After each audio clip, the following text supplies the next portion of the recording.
መንበረ ፓትርያርክ ጠቅላይ ቤተ ክህነት ግቢ የተሰራውን የማጽዳትና የማስዋብ ስራ ነው። ኮሌጁም ከዚህ ተሞክሮ ትምህርት ወስዶ ራሱን ቢያስድስ ተወዳጅነትን፣ ክብሩን ከትላንቱ ይልቅ የላቀ ያደርገዋል። አባታዊ ልቦ በማንኛውም መልኩ ቅር ተሰኝተው ከሆነ ከእግረ መስቀሎ ስር ወድቄ ይቅርታ ለመጠየቅ ፍጹም ዝግጁ ነኝ። አባቴ እንዲያዝኑብኝ በፍጹም አልፈልግምና የብፁዕነትዎን ስም የሚያጎድፍ አንዲትን አልተናገርንም። ለመናገርም ሞራልም መብቱም የለንም። መልእክት ከረቂቅ ሚዲያ። ሰሞኑን በአንጋፋው የሰዋስወ ብርሃን ቅዱስ ጳውሎስ መንፈሳዊ ኮሌጅ የርቀ ማዕድና የአካዳሚክ ሂደትን በተመለከተ ከኮሌጁ አካዳሚክ ዲን ጋር ያደረግነው ቃለ ምልልስ ተከትሎ በክቡራን አባቶቻችንና በእያንዳንዱ የኮሌጅ ስራ ኃላፊዎች ዘንድ ቅሬታ መፍጠሩን እየተገነዘብን እንገኛለን። ሚዲያችን ሁልጊዜም ለቤተ ክርስቲያን ልዕልናና ለተቋማት እድገት የሚተጋ እንደመሆኑ መጠን የተፈጠረውን አለመግባባት ለመቅረፍ የሚከተለውን ማብራሪያ ማቅረብ ይወዳል።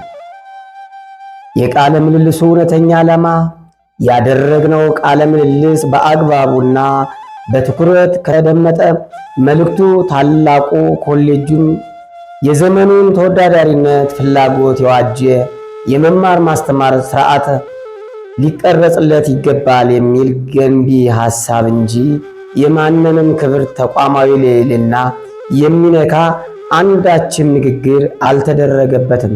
የረቂቅ ሚዲያ ዋነኛ መርህ ተቋማትን መገንባትና ማነጽ ብቻ ነው። ለሊቃውንት መምህራኖቻችን ያለን አክብሮት ኮሌጁንና በዚያ የሚገኙትን ነባር ዕንቁ መምህራንን ሰደበ ተብሎ የሚወራ ወሬ ፍጹም ከእውነት የራቀ ስህተት ነው። እኛ በግላችን እጅግ ከምናከብራቸው የቤተ ክርስቲያናችን አምዶች ከሆኑት ሊቃውንት መካከል አብዛኛዎቹ የዚሁ የሰዋስወ ብርሃን ኮሌጅ መሰረቶች ናቸው። እንደነ የኔታ ስቡህ አዳምጤ፣ የኔታ ሃይማኖት፣ መጋቤ ሐዲስ የኔታ እሸቱ እና መዝገበ ጥበብ የኔታ ልሳነ ወርቅ ያሉ መምህራንና ለእኛ ለታናናሾቹ ብቻ ሳይሆን ለሰማይና ለምድር የከበዱ ብሉይና ሐዲስን እንደ ክረምት ጅረት የሚያፈሱ ውድ የቤተ ክርስቲያን ሀብቶች ናቸው። ታዲያ እኒህን ዕንቁዎች ሰደበ ብሎ ማማት እንዴት ይቻላል? በፍጹም አልነበረም፣ አይሆንም። በብፁዕ አባታችን አቡነ ሕዝቅኤል የቀረበ ማብራሪያና ይቅርታ ታላቁንና አንጋፋውን የቤተ ክርስቲያን አረጋዊ አባት ብፁዕ አባታችን አቡነ ሕዝቅኤል ሆይ ቡራኪዎ ይድረሰኝና እኔ የማከብረው ታማኝ የመንፈስ ቅዱስ ልጅ ነኝ። በጥያቄያችን መካከል የጠየቅነው መጋቤ ምስጢር መምህር አይመረ የግል ሕይወትና ከሥራ ባልደረቦቹ ጋር ያላቸው ሙያዊ ግንኙነት እንጂ የብፁዕነትዎን ስም የሚያጎድፍ አንዲትን አልተናገርንም። ለመናገርም ሞራልም መብቱም የለንም።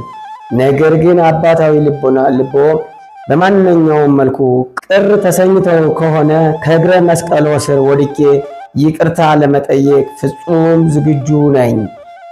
አባቴ እንዲያዝኑብኝ በፍጹም አልፈልግምና ስለ ኮሌጁ ያለን ተስፋና ገንቢ አስተያየት ይህ ኮሌጅ በርካታ ታላላቅ ተቋማትን የወለደ የተቋማት አባት ታላቅ አባትነቱን ታሪካዊነቱና የሚመጥን ከዘመኑ ጋር የሚራመድ አሰራር የቅጥር ግቢ ማሻሻያ ስራ ተሰርቷል ብለን አናምንም።